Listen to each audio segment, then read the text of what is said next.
Project 2025 Mandate for Leadership. Forward. A Promise to America. Kevin D. Roberts, Ph.D. 44 years ago, the United States and the conservative movement were in dire straits. Both had been betrayed by the Washington establishment and were uncertain whom to trust. Both were internally splintered and strategically adrift. Worse still, at that moment of acute vulnerability and division, we found ourselves besieged by existential adversaries, foreign and domestic. The late 1970s were, by any measure, a historic low point for America and the political coalition dedicated to preserving its unique legacy of human flourishing and freedom. Today, America and the conservative movement are enduring an era of division and danger akin to the late 1970s. Now, as then, our political class has been discredited by wholesale dishonesty and corruption. Look at America under the ruling and cultural elite today.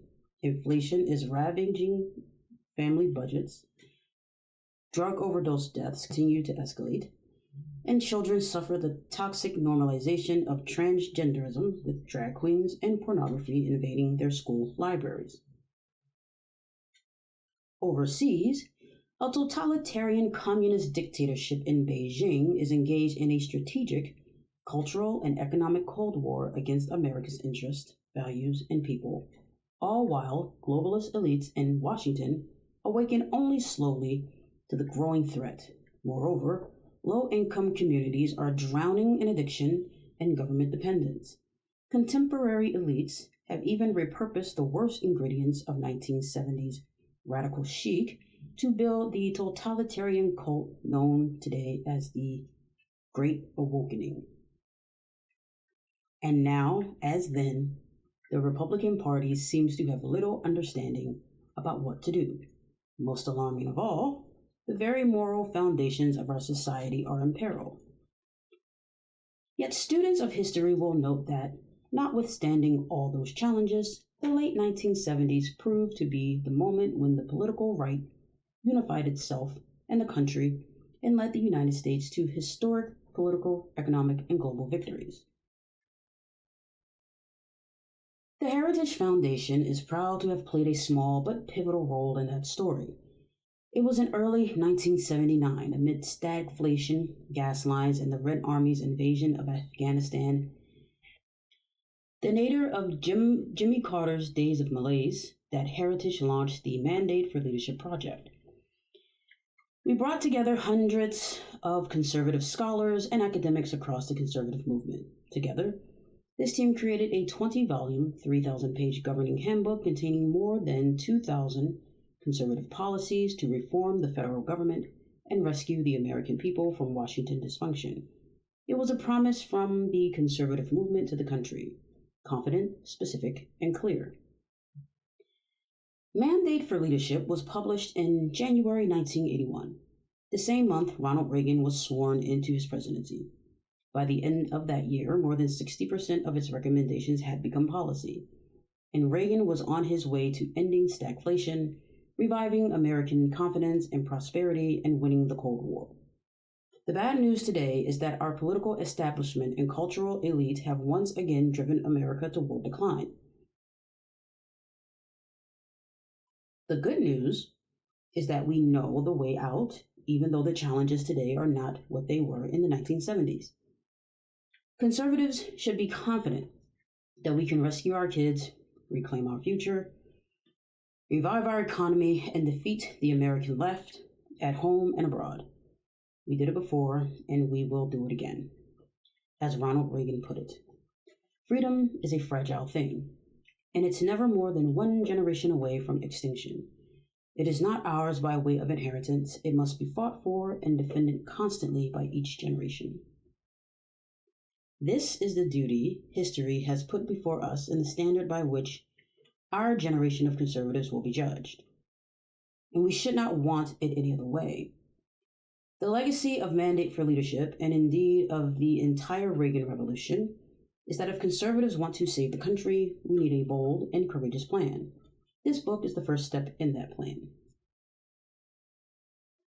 The Conservative Promise. This volume, The Conservative Promise, is the opening salvo of the 2025 Presidential Transition Project, launched by the Heritage Foundation and our many partners in April 2022. Its 30 chapters lay out hundreds of clear and concrete policy recommendations for White House offices, cabinet departments, Congress, agencies, commissions, and boards. Just as important as the scope of the Conservative Promise's recommendations is the breadth of its authorship. This book is the product of more than 400 scholars and policy experts from across the conservative movement and around the country. Contributors include former elected officials, world-renowned economists, and veterans from 4 presidential administrations. This is an agenda prepared by and for conservatives who will be ready on day one of the next administration to save our country from the brink of disaster. The Heritage Foundation is once again facilitating this work, but as our dozens of partners and hundreds of authors will attest, this book is the work of the entire conservative movement. As such, the authors express consensus recommendations already forged, especially along 4 broad fronts that will decide America's future. 1. Restore the family as the centerpiece of American life and protect our children. 2. Dismantle the administrative state and return self-government to the American people. 3. Defend our nation's sovereignty, borders, and bounty against global threats. 4. Secure our God-given individual rights to live freely, what our Constitution calls the blessings of liberty. What makes these 4 pieces of conservative promise so valuable to the next president is that they cut through superficial distractions and focus on the moral and foundational challenges America faces in this moment of history. This was one of the secrets of conservatives' success in the Reagan era, one our generation should emulate. As in the late 1970s, Americans today experience the failures of political and cultural elites in countless ways.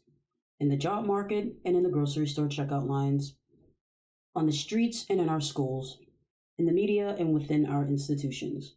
But in truth, these daily dysfunctions are not innumerable problems, but innumerable manifestations of a few core crises. In 1979, the threats we faced were the Soviet Union, the socialism of 1970s liberals, and the predatory deviancy of cultural elites. Reagan defeated these beasts by ignoring their tentacles and striking instead at their hearts. His approach to the Cold War, we win and they lose. His economic agenda, the human dignity of work and its many rewards. His platform in the culture wars, the community of values embodied in these words: family, work, neighborhood, peace, and freedom. This book, and Project 2025 as a whole, will arm the next conservative president with the same kind of strategic clarity, but for a new age. Promise number 1. Restore the family as the centerpiece of American life and protect our children. The next conservative president must get to work pursuing the true priority of politics, the well-being of the American family. In many ways, the entire point of centralizing political power is to subvert the family. Its purpose is to replace people's natural loves and loyalties with unnatural ones. You see this in the popular left-wing aphorism: government is simply the name we give to the things we choose to do together. But in real life, most of the things people do together have nothing to do with government. These are the mediating institutions that serve as the building blocks of any healthy society: marriage, family, work, church, school, volunteering. The name real people give to the things we do together is community, not government. Our lives are full of interwoven, overlapping communities, and our individual and collective happiness depends upon them. But the most important community in each of our lives and in the life of the nation is the family. Today, the American family is in crisis. 40% of all children are born to unmarried mothers, including more than 70% of black children. There is no government program that can replace the hole in a child's soul cut out by the absence of a father. Fatherlessness is one of the principal sources of American poverty, crime, mental illness, teen suicide, substance abuse, rejection of the church, and high school dropouts. So many of the problems government programs are designed to solve, but can't, are ultimately problems created by the crises of marriage and the family. The world has never seen a thriving, healthy, free, and prosperous society where most children grow up without their married parents. If current trends continue, we are heading towards social implosion. So, furthermore, the next conservative president must understand that using government alone to respond to symptoms of the family crisis is a dead end. Federal power must instead be wielded to reverse the crisis and rescue America's kids from familial breakdown. The conservative promise includes dozens of specific policies to accomplish this existential task. Some are obvious and long-standing goals like eliminating marriage penalties in federal welfare programs and the tax code, and installing work requirements for food stamps. But we must go further. It is time for policymakers to elevate family authority, formation, and cohesion as their top priority, and even use government power, including through the tax code, to restore the American family. Today, the left is threatening the tax-exempt status of churches and charities that reject woke progressivism. They will soon turn to Christian schools and clubs with the same totalitarian intent. The next conservative president must make the institutions of American civil society hard targets for woke culture warriors. This starts with deleting the terms sexual orientation and gender identity, SOGI, diversity, equity, and inclusion, DEI, gender equality, gender equity, gender awareness, gender sensitive, abortion, reproductive health, reproductive rights, and any other term used to deprive Americans of their First Amendment rights out of every federal rule, agency, regulation, contract, grant, regulation, and piece of legislation that exists. Pornography manifested today in the omnipresent propagation of transgender ideology and sexualization of children, for instance, is not a political Gordian knot, inextricably binding up disparate claims of free speech, property rights, sexual liberation, and child welfare. It has no claim to the First Amendment protection. Its purveyors are child predators and misogynistic exploiters of women.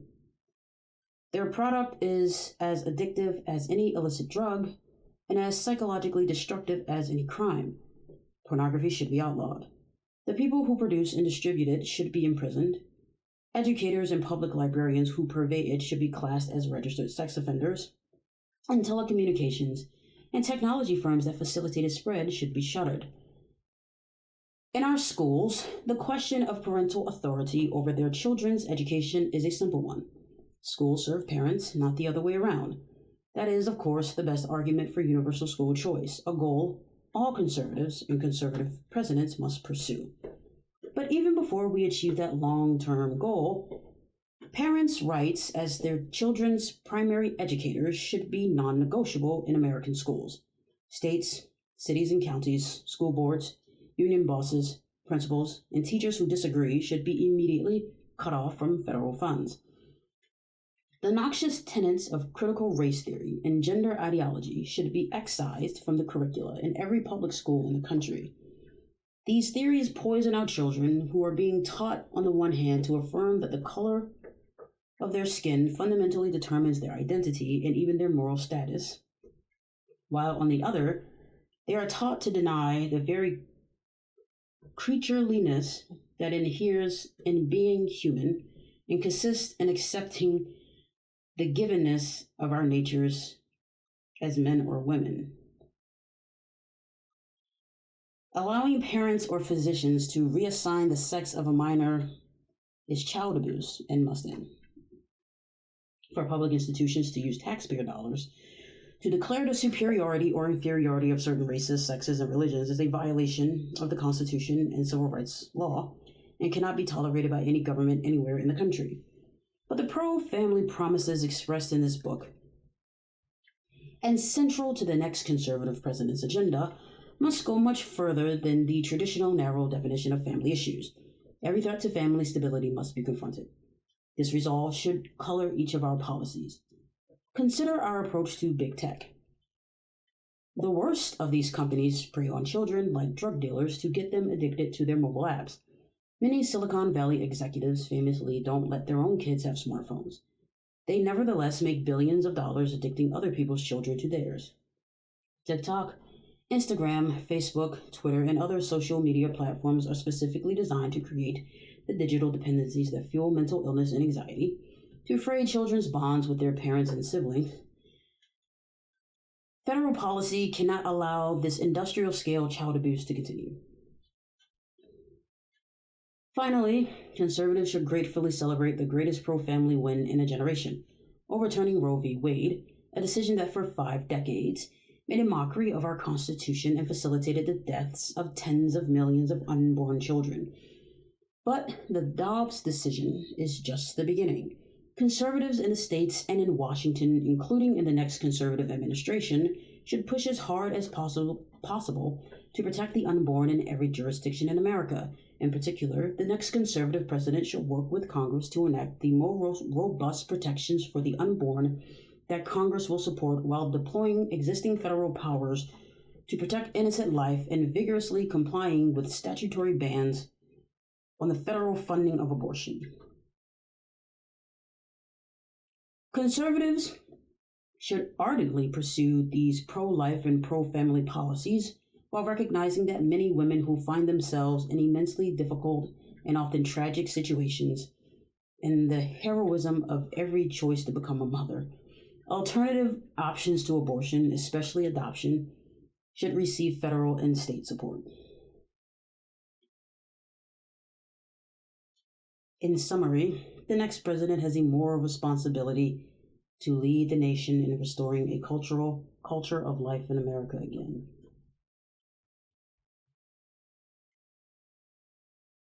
Promise 2.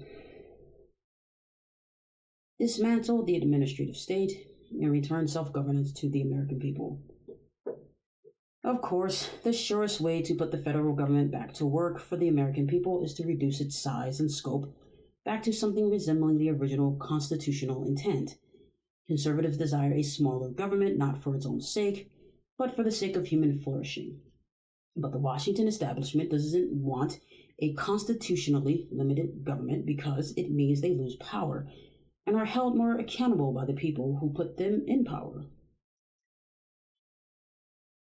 Like restoring popular sovereignty, the task of reattaching the federal government's constitutional and democratic tethers calls to mind Ronald Reagan's observation that there are no easy answers, but there are simple answers. In the case of making the federal government smaller, more effective, and accountable, the simple answer is the Constitution itself. The surest proof of this is how strenuously and creatively generations of progressives and many Republican insiders have worked to cut themselves free from the strictures of the 1789 Constitution and subsequent amendments. Consider the federal budget. Under current law, Congress is required to pass a budget and issue specific spending bills comporting with it every single year. The last time Congress did so was in 1996. Congress no longer meaningfully budgets, authorizes, or categorizes spending. Instead, party leaders negotiate one multi-trillion-dollar spending bill, several thousand pages long, and then vote on it before anyone literally has a chance to read it. Debate time is restricted, amendments are prohibited, and all of this is backed up against a midnight deadline when the previous omnibus spending bill will run out and the federal government shuts down.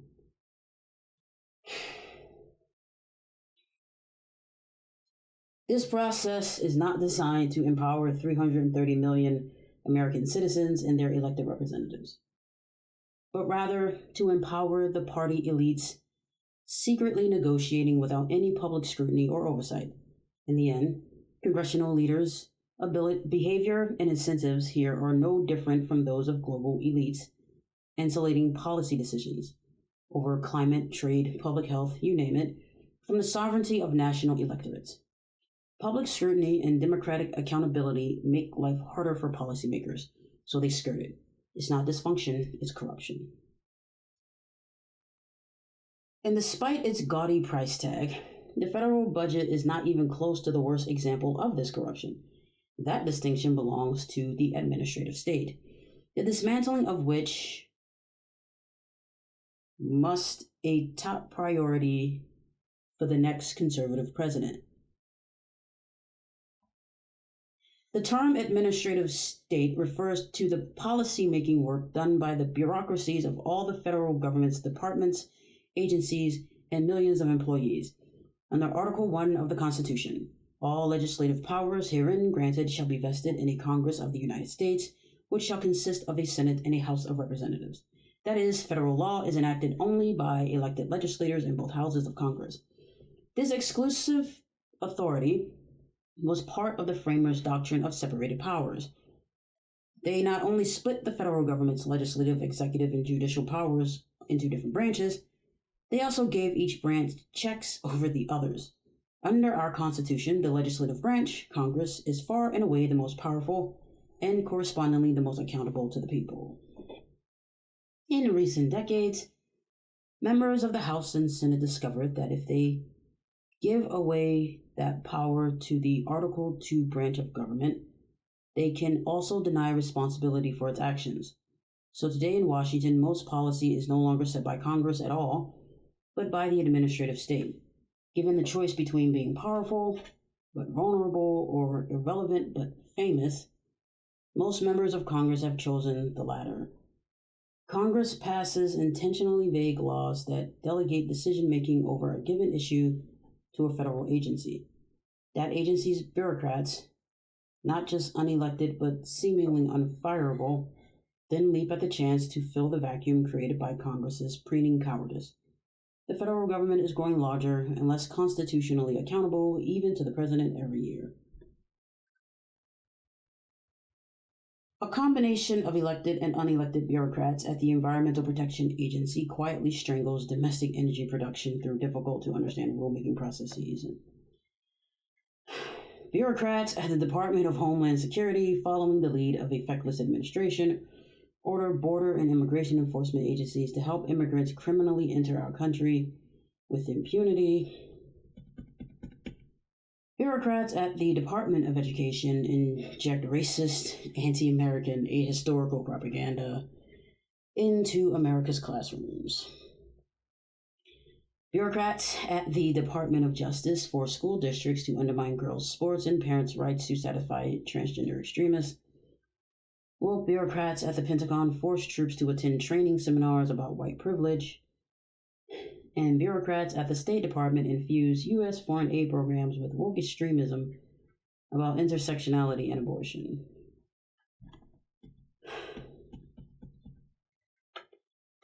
Unaccountable federal spending is the secret lifeblood of the Great Awakening. Nearly every power center held by the left is funded or supported one way or another through the bureaucracy of Congress. Colleges and school districts are funded by tax dollars. The administrative state holds 100% of its power at the sufferance of Congress, and it's insulated from presidential discipline as an unconstitutional fairy tale spun by the Washington establishment to protect its turf. Members of Congress shield themselves from constitutional accountability, often when the White House allows them to get away with it. Cultural institutions like public libraries and public health agencies are only as independent from public accountability as elected officials and voters permit. Let's be clear. The most egregious regulations promulgated by the current administration come from one place, the Oval Office. Now, you just said that it's not accountable to the White House. but now everything's coming from the White House. This is confusing. The president cannot hide behind the agencies, as his many executive orders make clear. His is the responsibility for the regulations that threaten American communities, schools, and families. A conservative president must move swiftly to do away with these vast abuses of presidential power and remove the career and political bureaucrats who fuel it. Properly considered, restoring fiscal limits and constitutional accountability to the federal government is a continuation of restoring national sovereignty to the American people. In foreign affairs, global strategy, federal budgeting, and policymaking, the same pattern emerges again and again. Ruling elites slash and tear at restrictions and accountabilities placed on them.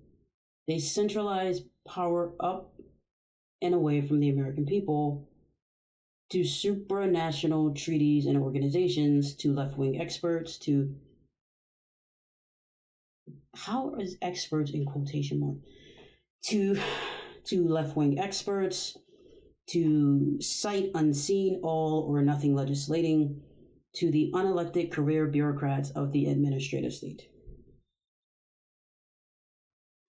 As monolithic as the left's institutional power appears to be, it originates with appropriations from Congress and is made complete by a feckless president.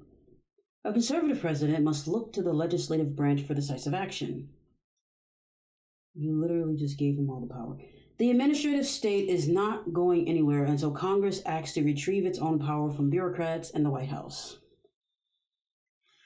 But in the meantime, there are many executive tools a courageous conservative president can use to handcuff the bureaucracy, push Congress to return to its constitutional responsibility, restore power over Washington to the American people, bring the administrative state to heel, and in the process defang and defund the woke culture warriors who have infiltrated every last institution in America.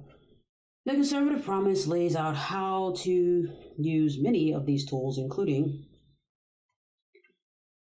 how to fire supposedly unfireable federal bureaucrats. I mean, then they're not unfireable, then are they? How to shutter wasteful and corrupt bureaus and offices, how to muzzle woke propaganda at every level of government, how to restore the American people's constitutional authority over the administrative state, and how to save untold taxpayer dollars in the process. Finally, the president can restore public confidence and accountability to our most important government function of all, national defense. The American people desire a military full of highly skilled servicemen and women who can protect the homeland and our interests overseas. The next conservative president must end the left's social experimentation with the military, restore war fighting as its sole mission. Okay, and set defeating the threat of the Chinese Communist Party as its highest priority. So y'all just gonna start some fights, is that? This seems like, okay. The next conservative president must possess the courage to relentlessly put the interests of the everyday American over the desires of the ruling elite. Their outrage cannot be prevented. It must simply be ignored. And it can be. The left derives its power from the institutions they control. But those institutions are only powerful to the extent that the constitutional officers surrender their own legitimate authority to them.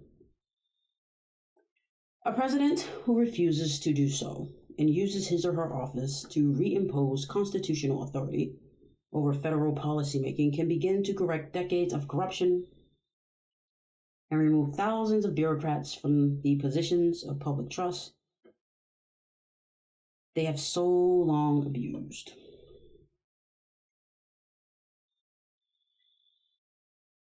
Now, you said Congress was supposed to get rid of the bureaucrats, but now you're saying that the president needs to get rid of the bureaucrats. I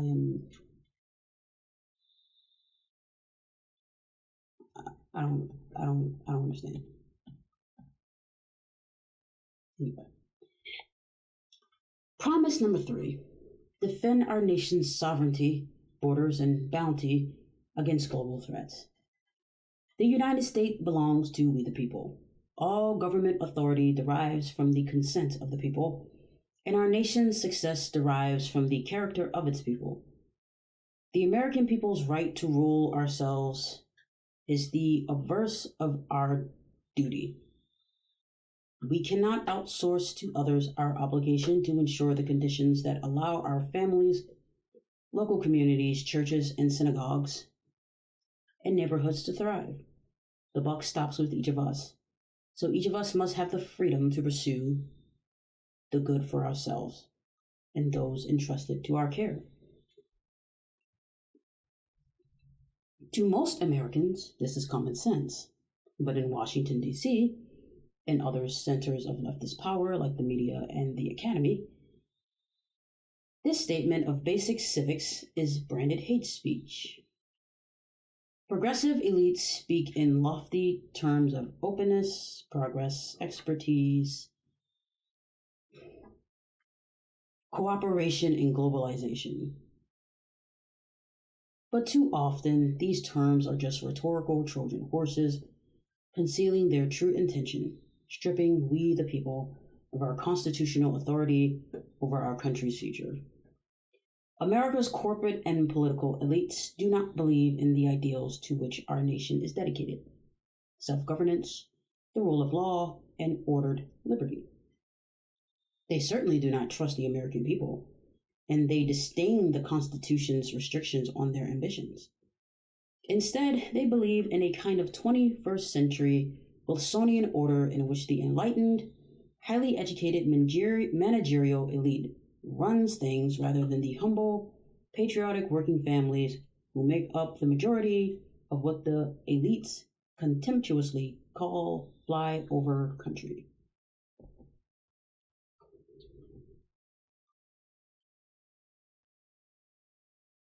I still don't understand what they have against people who are educated and experts like it. This Wilsonian hubris has spread like a cancer through many of America's largest corporations, its public institutions, and its popular culture. Those who run our so-called American corporations have bent to the will of the woke agenda and care more for their foreign investors and organizations than their American workers and customers. Like, we have a whole Wall Street class, my God. Anyway, today, nearly every top-tier U.S. university president or Wall Street hedge fund manager has more in common with the socialists, European head of state than with the parents at a high school football game in Waco, Texas. Seriously. Wall Street socialists. Okay. Many elites' entire identity, it seems, is wrapped up in their sense of superiority over those people. But under our Constitution, they are the mere equals of the workers who shower after work instead of before. I don't understand that. Like, I would imagine you would shower twice. But hey, as long as you shower, I guess whatever. Is that why everyone's upset about, like, people who wear natural deodorant? I don't know. This is as it should and must be. Intellectual sophistication, advanced degrees, financial success, and all other markers of elite status have no bearing on the person's knowledge of one thing most necessary for governance: what it means to live well. That knowledge is available to each of us, no matter how humble our backgrounds or how unpretentious our attainments. It is open to us to read in the book of human nature, to which we are all offered the key just by merit of our shared humanity. One of the great premises of American political life is that everyone who can read in that book must have a voice in deciding the course and fate of our republic. And yet you just gave all the power to the executive branch. I don't understand this shit. I really don't. Progressive policymakers and pundits in America either fail to understand this premise or intentionally reject it. They enthusiastically support supranational organizations like the United Nations and European Union, which are run and staffed almost entirely by people who share their values and are mostly insulated from the influence of national elections. That's why they are eager for America to sign international treaties on everything from pharmaceutical patents to climate change to the rights of the child. Now, I don't understand why the phrase the rights of the child is in quotation marks, but okay. And why those treaties invariably endorse policies that could never pass through the United States Congress. The rights of the child couldn't pass through the United States Congress? Is that? I'm sorry, I'm gonna keep going.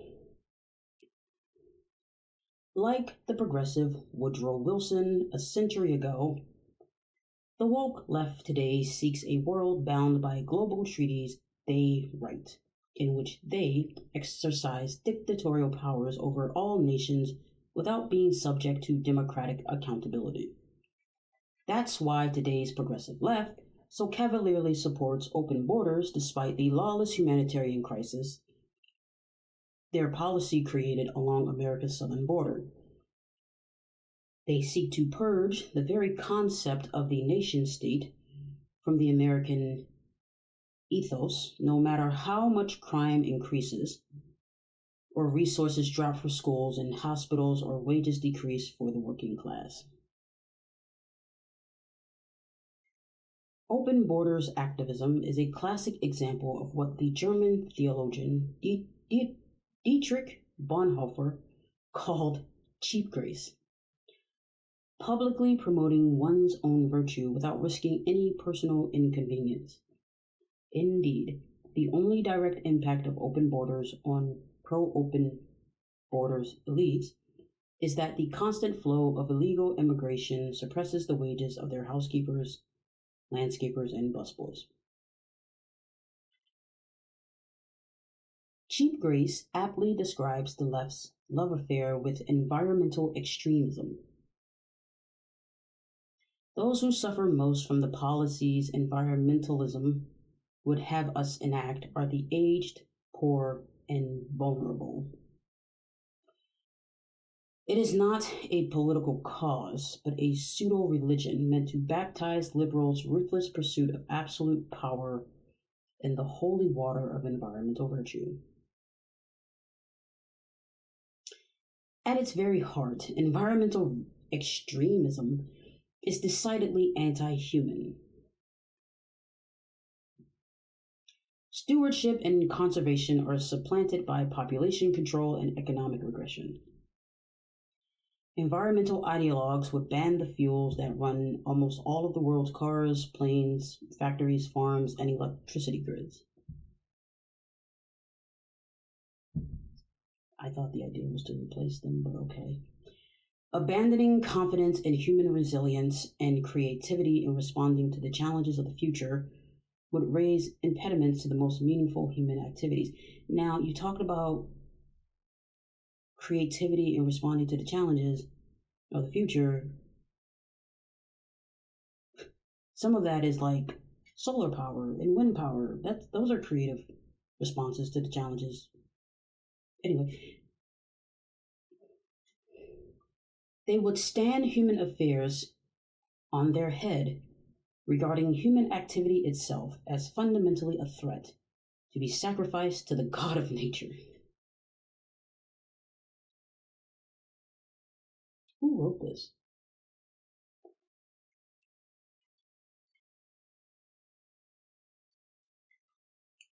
The same goals are the heart of elite support for economic globalization. For 30 years, America's political, economic, and cultural leaders embraced and enriched Communist China and its genocidal Communist Party while hollowing out America's industrial base. What may have started out with good intentions has now been made clear. Unfettered trade with China has been a catastrophe.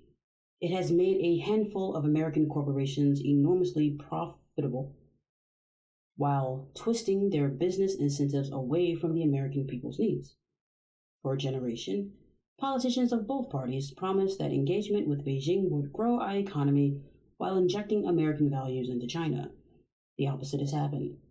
American factories have closed, jobs have been outsourced, our manufacturing economy has been financialized, and all along, the corporations profiting failed to export our values of human rights and freedom.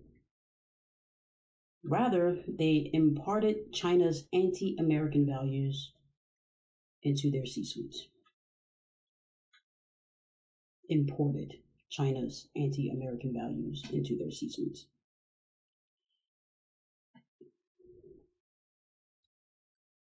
Even before the rise of big tech, Wall Street ignored China's serial theft of American intellectual property.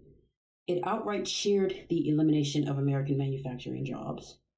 Learn to code, they would gloat. These were just the price of progress. Engagement was at every step Beijing's project, not America's.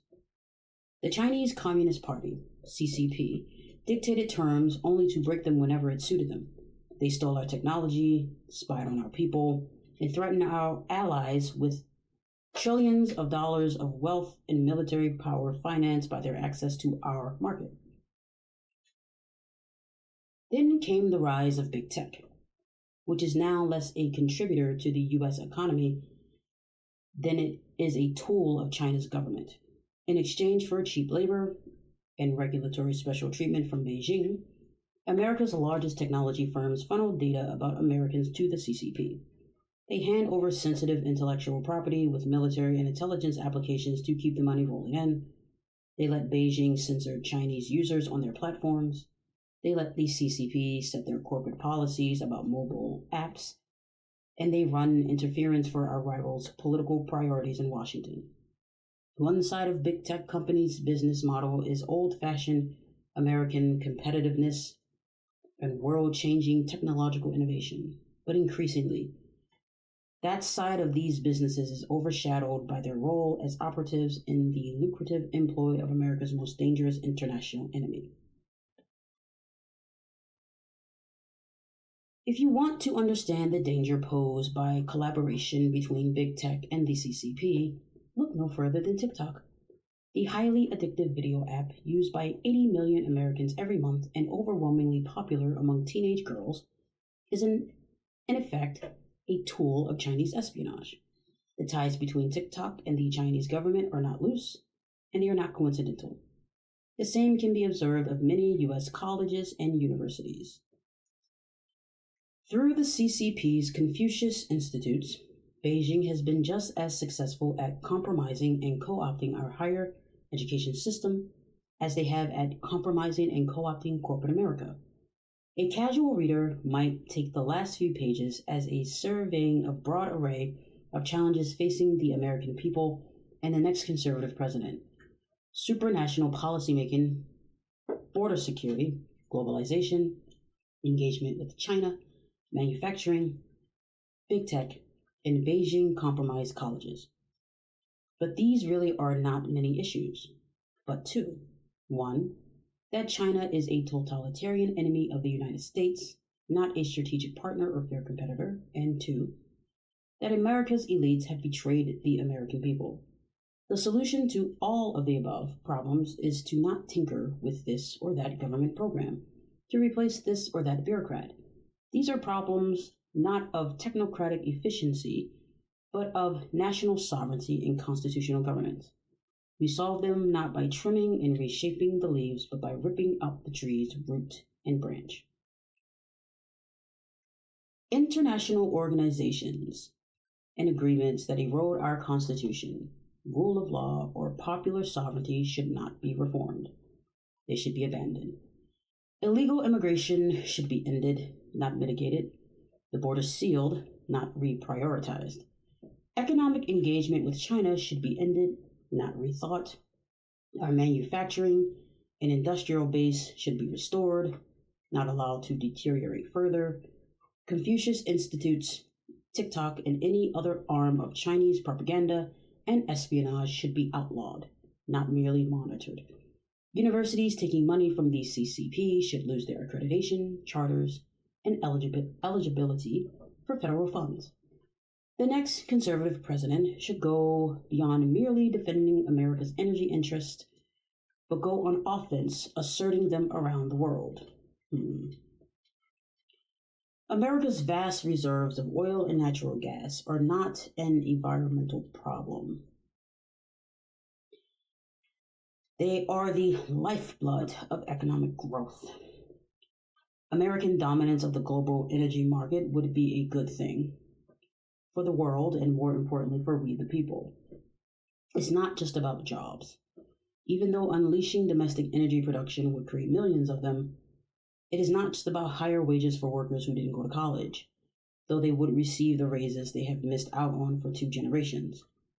Full spectrum strategic energy dominance would facilitate the reinvigoration of America's entire industrial and manufacturing sector as we detangle our economy from China.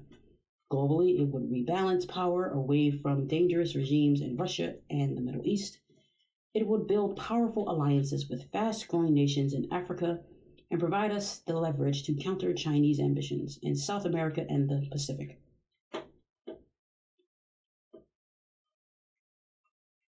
Locally, it would drive billions of dollars of private investment to the communities that have been hammered by globalization since the 1990s. And it would clarify our intentions to Beijing that the next president can ensure that a large part of America's reindustrialization is in the production of the equipment we will need to dissuade future foreign meddling with U.S. vital interests. This sounds like you want to gear up for a war. American dominance of the global energy market? How, Sway? How? Promise number 4. Secure our God-given individual right to enjoy the blessings of liberty. The Declaration of Independence famously asserted the belief of America's founders that all men are created equal and endowed with God-given rights to life, liberty, and the pursuit of happiness. It's the pursuit of happiness, that is central to America's heroic experiment in self-government. When the founders spoke of the pursuit of happiness, what they meant might be understood today as, in essence, pursuit of blessedness. That is, an individual must be free to live as his Creator ordained, to flourish. I don't know. I feel like if they wanted to say that, they would have said that, but okay. Our Constitution grants each of us the liberty to do not what we want, but what we ought. This pursuit of the good life is found primarily in family, marriage, children, Thanksgiving dinners, and the like. Many find happiness through their work. Think of dedicated teachers or healthcare professionals entrepreneurs or plumbers, throwing themselves into their businesses. Anyone who enjoys a job well done as a personal reward. Religious devotion and spirituality are the greatest resources of happiness around the world. Still others find themselves happiest in their local voluntary communities of friends, their neighbors, their civic or charitable work. The American Republic was founded on the principles of prioritizing and maximizing individuals' rights to live their best life, or to enjoy what the framers called the blessings of liberty. It's this radical equality, liberty for all, not just of rights, but of authority, that the rich and powerful have hated about democracy in America since 1776. They resent Americans' audacity and insisting that we don't need them to tell us how to live. It's this inalienable right to self-direction, of each person's opportunity to direct himself or herself and his or her community to the good, that the ruling class disdains. With the Declaration and the Constitution, our nation's founders handed to us the means with which to preserve this right. Abraham Lincoln wrote of the Declaration as an apple of gold in a silver frame, the Constitution. So must the next conservative president look to these documents when the elites mount their next assault on liberty. Left to our own devices, the American people rejected European monarchy and colonialism, just as we rejected slavery, second class citizenship for women, mercantilism, socialism, Wilsonian globalism, fascism, that's interesting, communism, and today, wokeism. Okay. To the left, these assertions of patriotic self assurance are just so many signs of our moral depravity and intellectual inferiority. Proof that, in fact, we need a ruling elite to make decisions for us. But the next conservative president should be proud, not ashamed of Americans' unique culture of social equality and ordered liberty. After all, the countries where Marxist elites have won political and economic power are all weaker, poorer, and less free for it.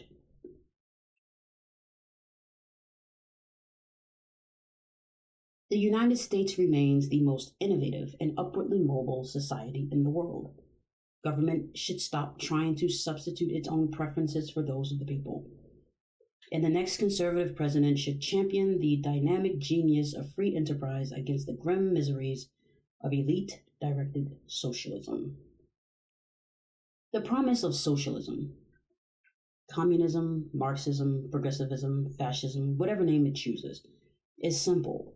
Government control of the economy can ensure equal outcomes for all people.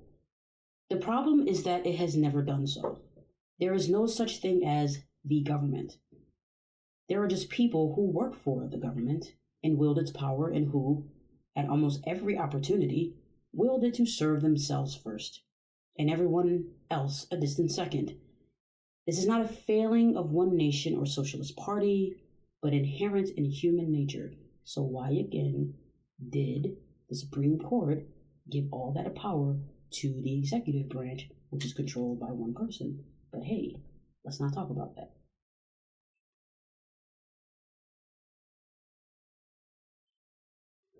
Nighttime satellite images of the Korean peninsula famously show the free market south lit up, with homes, businesses, and cities electrified from coast to coast. By contrast, communist North Korea is almost completely dark, except for a small dot of the capital city, Pyongyang, where a psychotic dictator and his cronies live. The same phenomenon is on display in the infuriating fact that 4 of the 6 richest counties in the United States are suburbs of Washington, D.C., a city infamous for its lack of native productive industries. We see the same corruption expressed on an individual level whenever billionaire climate activists who want to outlaw carbon fueled transportation fly to A-list conferences on their private jets, or when COVID-19 shut down politicians like former House Speaker Nancy Pelosi and California Governor Gavin Newsom were caught at the hair salon or dining at fancy restaurants after moralizing about how everyone else must stay home and forego such luxuries during the pandemic. For socialists, who are almost always well-to-do, socialism is not a means of equalizing outcomes, but a means of accumulating power. They never get around to helping anyone else. The Soviet Empire was a social and economic failure. North Korea, despite the opulence of its tyrants, is one of the poorest nations in the world. Cuba is so corrupt that its people regularly risk their lives to escape Florida on rafts. Venezuela was once the richest nation in South America. Today, a decade after a Marxist dictator took over, 94% of Venezuelans live in poverty. Even Socialist Senator Bernie Sanders' home of Vermont was forced to repeal the state's single-payer health care system just 3 years after creating it.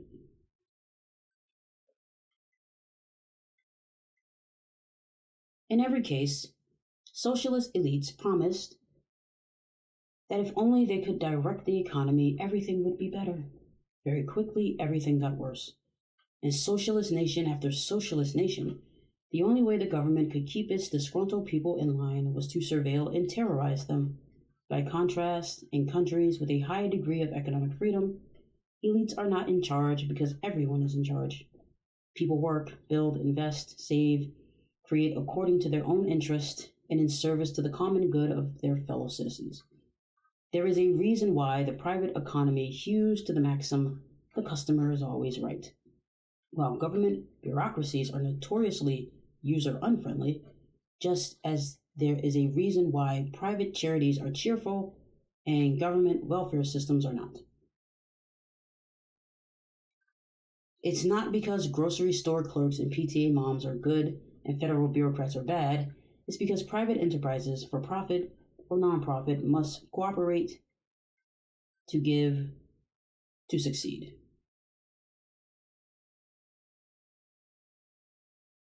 So, as the American people take back their sovereignty, constitutional authority, respect for their families and communities, they should also take back their right to pursue the good life.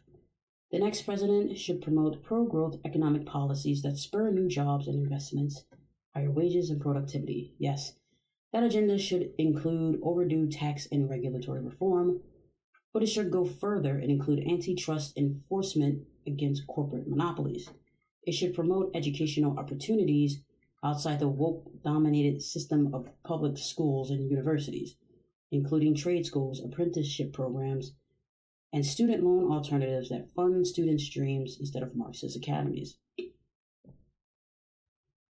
So they are going to get rid of student loans, government backed student loans, anyway. Just as important as expanding opportunities for workers and small businesses, the next president should crack down on the crony capitalist corruption that enables America's largest corporations to profit through political influence rather than competitive enterprise and customer satisfaction. Analogous pro growth reforms for America's voluntary civil society are also in order. America is not an economy, it is a country. Economic freedom is not the only important freedom. Freedom of religion, freedom of speech, and the freedom to assemble also represent key components of the American compromise. Today, in addition to the problem of big tech censorship, we see speakers at universities shouted down, parents investigated and arrested for attempting to speak at school board meetings. I have not seen that. And donors to conservative causes harassed and intimidated. The next conservative president must defend our First Amendment rights. Best effort. Ultimately, the left does not believe that all men are created equal. They think they are special. They certainly do not think all people have an unalienable right to pursue the good life. Now, your conservative court just outlawed homelessness. And instead of giving them homes, they get tickets and eventually jail time. Like, what?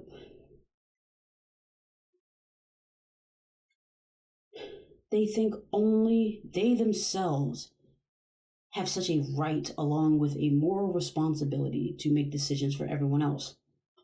They don't think any citizen, state, business, church, or charity should be allowed any freedom until they first bend the knee. This book, this agenda, the entire Project 2025 is a plan to unite the conservative movement and the American people against elite rule and woke culture warriors.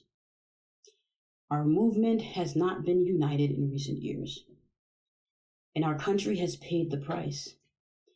In the past decade, though, the breakdown of the family, the rise of China, the Great Awakening, big tech's abuses, and the erosion of constitutional accountability in Washington have rendered these divisions not just inconvenient, but politically suicidal. Every hour, the left directs federal policy and elite institutions. Our sovereignty, our constitutions, our families, and our freedom are a step closer to disappearing. Conservatives have just 2 years and one shot to get this right. With enemies at home and abroad. Enemies? Enemies, okay. With enemies at home and abroad, there is no margin for error. Time is running short. If we fail, the fight for the very idea of America may be lost. But we should take this small window of opportunity we have left to act with courage and confidence, not despair. The last time our nation and movement were near defeat, we rallied together behind a great leader and great ideas, transcended our differences, rescued our nation, and changed the world. It's time to do it again. Now as then, we know who we are fighting and what we are fighting for our republic, our freedom, and for each other. The next conservative president will enter office on January 20th, 2025, with a simple choice: greatness or failure. It will be a daunting test, but no more so than every generation of Americans has faced in past. The conservative promise represents the best effort of the conservative movement in 2023 and the next conservative president's last opportunity to save our republic.